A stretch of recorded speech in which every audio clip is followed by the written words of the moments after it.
The second Great Kingdom of Marathomb.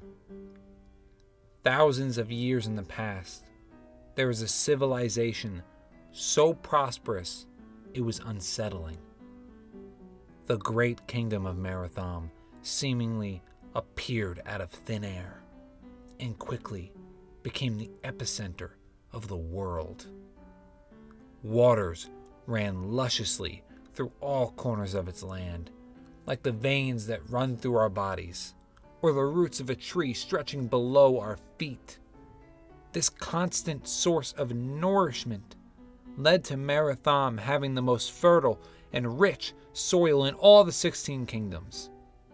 The people here lived a luxurious and indulgent lifestyle, and word quickly spread of the oasis in the south.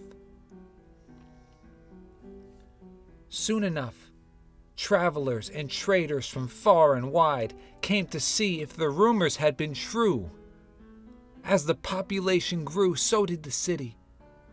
People were happy, so things like entertainment and fine arts flourished. Job opportunities were aplenty, and academically, it was a renaissance. But underneath the surface, the foundation was cracking.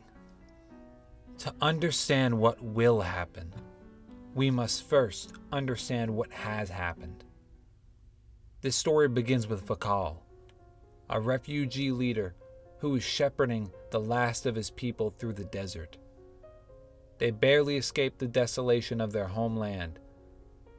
They are beaten down, starving, depressed, and longing for a new place to call home. After days of wandering the desert with no sanctuary in sight, Vakal began to wonder if he was marching his people to their deaths, and his people began to wonder the same.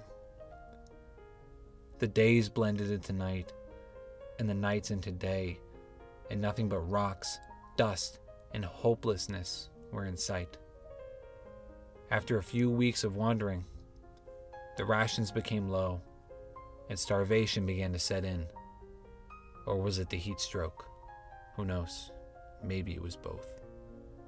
The group was not the same. The little bit of hope that had sat in their hearts when they first set out was buried now. Even Vakal, the pillar of the group, was reduced to a husk that just kept marching. Until one day he didn't. Vakal fell limp in front of what was left of his people, and they all wept for what symbolized the death of that buried hope in their hearts. But Vakal didn't weep. He gasped for air. He found himself deep in the blackest sea imaginable. A sea so black it looked like space itself. Vakal was alone, truly alone, in this empty, wet void. Others would have gone mad at the mere sight of this hellish, incomprehensible nightmare. But Vakal could only feel guilt for what he had done for his people. He thought to himself, maybe filling my people's hearts with hope again was the cruelest thing I could have done. There was silence, then growling, then silence again.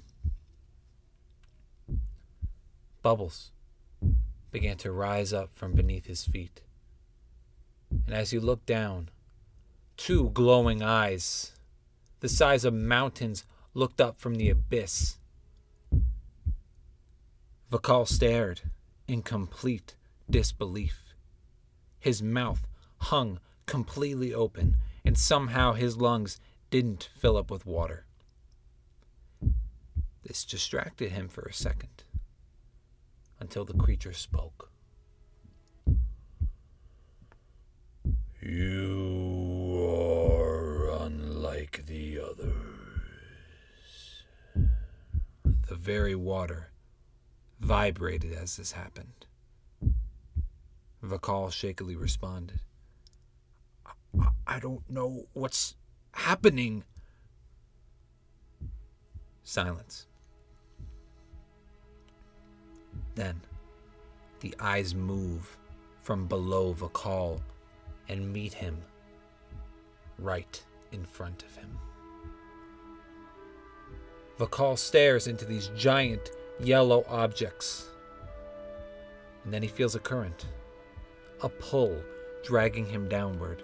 He looks down and sees a shade of black he's never known, with spikes around the perimeter. Vakal screams and fights to swim back up, but as he falls into the abyss and the yellow glow begins to fade, he hears, "You're welcome, disciple. Spread the word of Cthulhu." And it goes black. Vakal springs to life, back in the desert, and coughs up water as his people turn in utter disbelief. He cries and curls up into a ball as they rush over to aid him. One of the children among his people run over to him and they pry the hands from his face and they say, "We did it! We found our new home!" Vakal has some semblance of sanity return to his eyes, but he cannot say anything. The child grabs him by the hand and walks him over the nearby sand dune to reveal what will become Marothomb.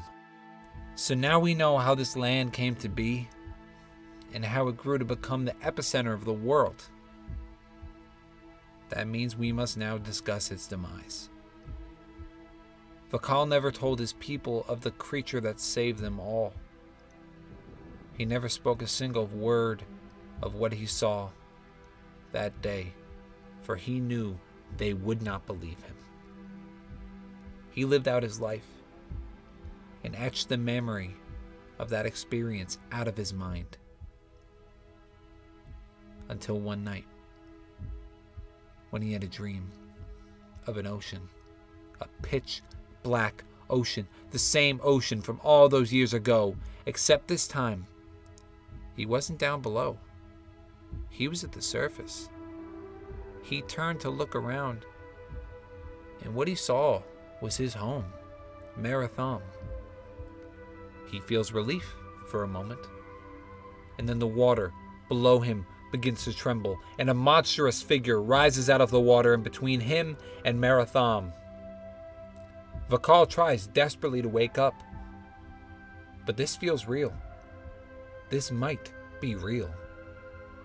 The figure turns to look at Vakal, and there they are, the same yellow eyes from before. The creature growls, "You had your chance," and goes back under the water, bringing the very city with him.